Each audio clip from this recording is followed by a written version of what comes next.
Please welcome Dean Harroz Jr.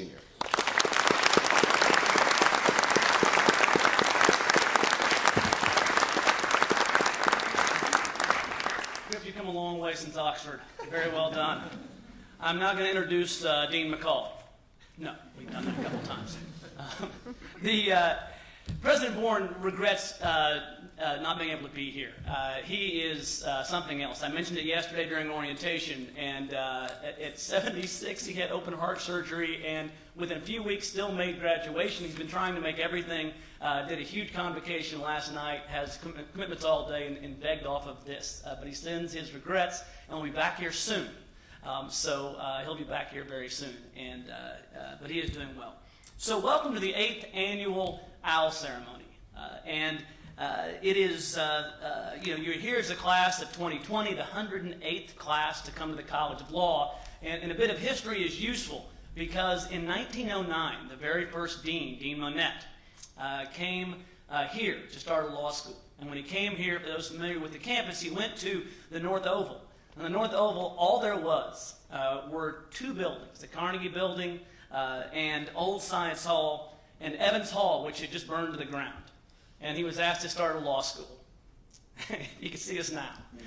It's come quite a ways. And here we are gathered, and it's at a unique time, sort of symbolic of that time. And right now, there are many law schools across the country that are contracting and withering, and we're expanding and flourishing. And we're doing even more so with you all here. It's so great to see you all here. You bring with you so much. We talked about it briefly yesterday, but you're exceptional in so many ways. As Dean Paulk put it so eloquently, we targeted you and brought you in here. In the last 8 classes have just been record classes. And you all come in, and don't mention this to the 2 L's because they were the best last year. But you all come in with a median GPA that's increased over even last year, 3, 5, 6 median GPA.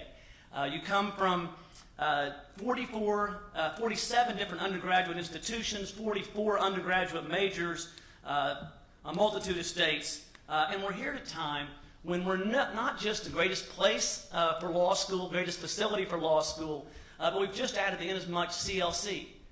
We're taking on things nobody else is doing, and we're innovating and growing, and we're starting now with this thing called LTC4 certification to make you all the most digitally proficient, soon to be, through 3 years, lawyers in the country. It's a remarkable time with accolades across the board. So we sit here today, and we have lots of things to talk about, but the accolade that certainly we find most meaningful is the continued commitment to helping others. Our pro bono hours. This past year we set a record. We've had records the last few years, but last year, just prior to last year, we had a record 17,000 hours of pro bono service, plus or minus a few. Last year that wasn't just beaten, it was demolished with over 23,000 hours of pro bono service that was given out.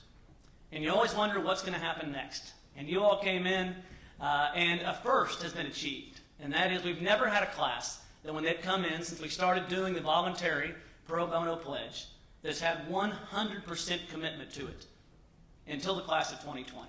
So give yourselves a hand.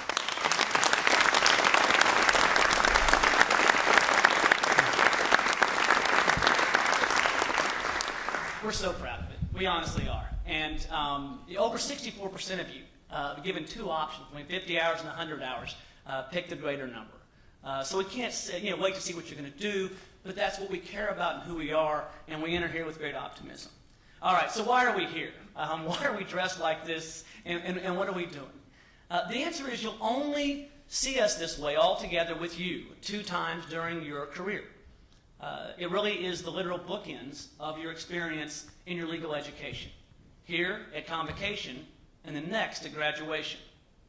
Those are the only times that we're together. And so why did we start this 8 years ago? We borrowed the idea from colleges of medicine that have white coat ceremonies, where physicians about to be trained come in and they are given a white coat, symbolic of their profession. And they take the Hippocratic Oath to first do no harm, and all those that attend to being a doctor. And the thinking about it, being a lawyer is not just as noble as being a physician, not just as important an undertaking, but in so many ways you can impact so many more. And so we thought, why wouldn't we begin your career in the law the right way? We don't wear white coats. That would seem odd and possibly malpractice. So we thought about it, and we thought, why wouldn't we, our white coat in our profession is the Constitution. And it's in that red book that you're provided with today. And there's an oath that you will take. And that oath is tantamount to our Hippocratic oath. And so this profession, your journey in this noble profession should start the same way. Pausing for a moment to not just worry about ourselves and our own fears and thoughts about law school, but to think about the profession that we're entering. To think about the obligation that we're taking before we read the oath, and what we can actually do and how we can impact the world.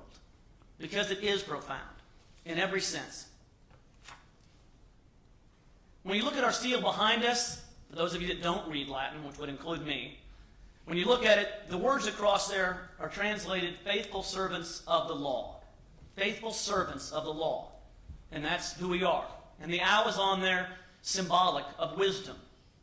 Faithful servants of the law, and the owl for wisdom. So our nobility is derived from the nature and quality of the services that we provide to individuals and to society. We are founded on an idea, not on a common ethnicity or a common race or a common religion.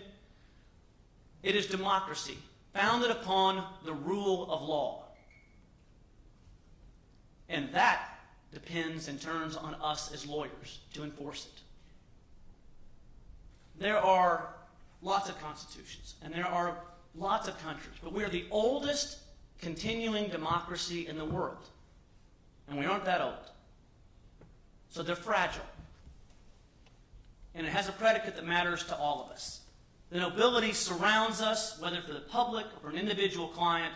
We protect those that cannot protect themselves, that cannot defend themselves, that otherwise have no voice at critical moments in their lives. And why is it us?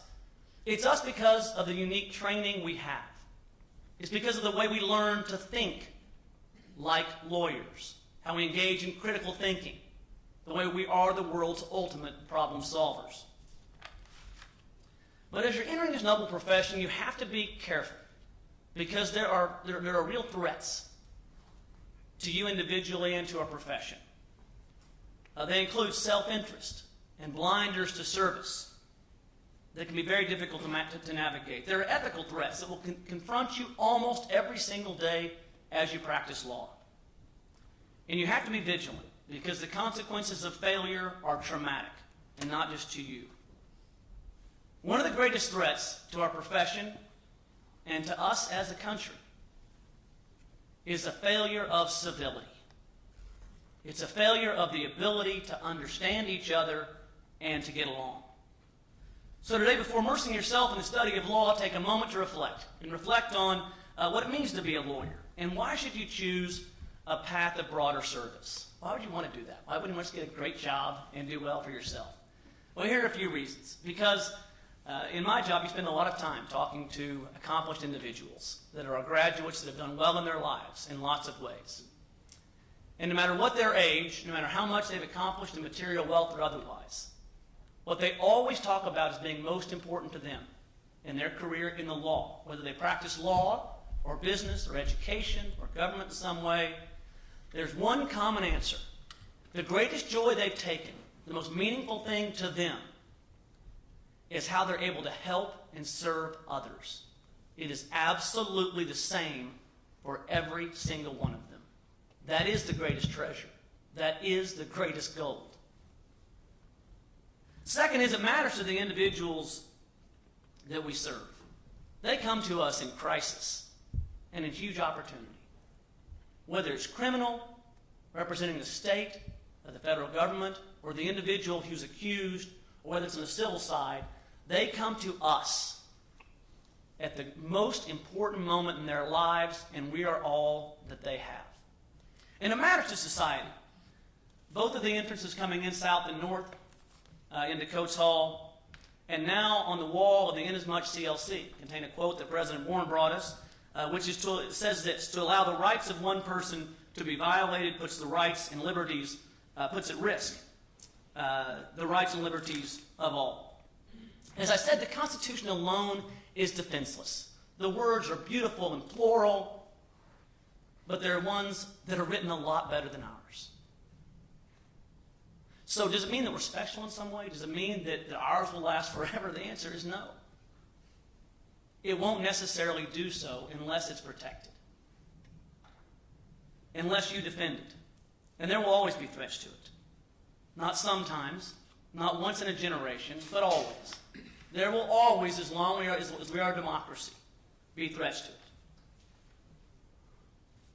Take a look at our national history. The big conversation today is over Charlottesville.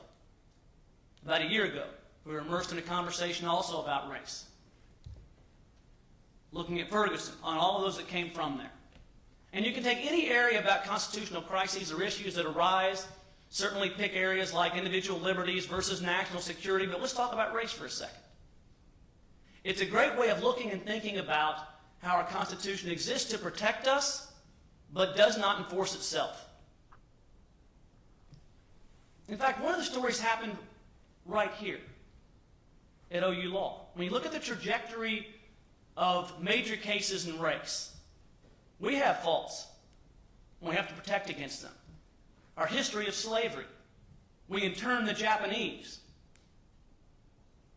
We had separate but equal as a policy in this country that was okay for races, validated by the Supreme Court.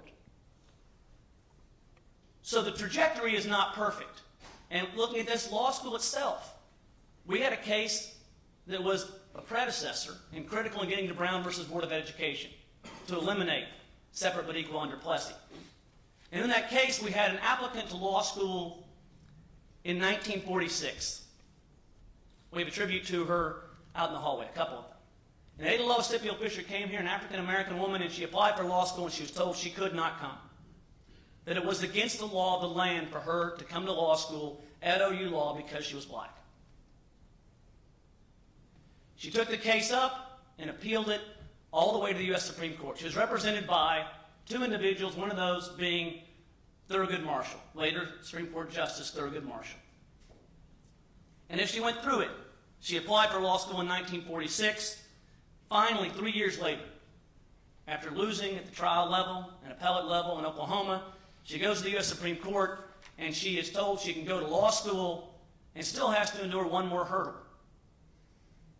because she was then offered a second law school in Oklahoma, which they threw together in the state capitol. But ultimately, she came to law school. But still, she was put in the back of the room with ropes around her, ropes around the place she sat. When you listen to the story, the students that were there knew right from wrong.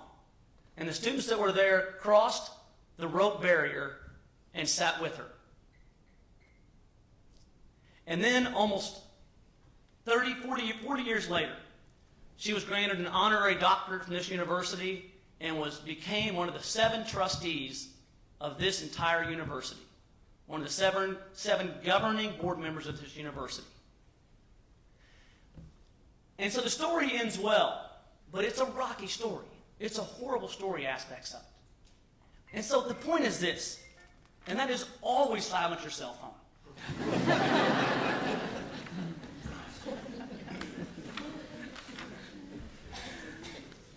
The point is this: there will always be challenges. When you think about being a lawyer, realize that whatever you choose to do with it, whether you practice law and litigate in front of the U.S. Supreme Court, or whether you are doing business or education, any of these areas, you're always a lawyer. And I have students all the time in my class that after listening to these lectures, which you now understand in a numbing way, they'll often say, can't you just give me the black letter law? Just tell me what the rule is. What is the law? Well, as Dean McCall said, that's the easy part. That doesn't make a great lawyer or a great citizen. You have to know not just what the law says, but how it arrived there. What took place? What is the trajectory of it? I mean, you have to know the path. Again, looking at race because of the environment we're in today. Take a look at the Civil Rights Act of 1866. The 13th 13th Amendment was passed at the end of slavery. Right? Civil War ends. They pass the 13th Amendment in 1865. The next year, Congress passes a civil rights statute in 1866 to give everyone the same rights as white people. And they weren't sure it could be held in place. So what happens the next year? They proposed the 14th Amendment, guaranteeing equal protection under the laws for all people. Seemingly the end of that conversation. But it wasn't.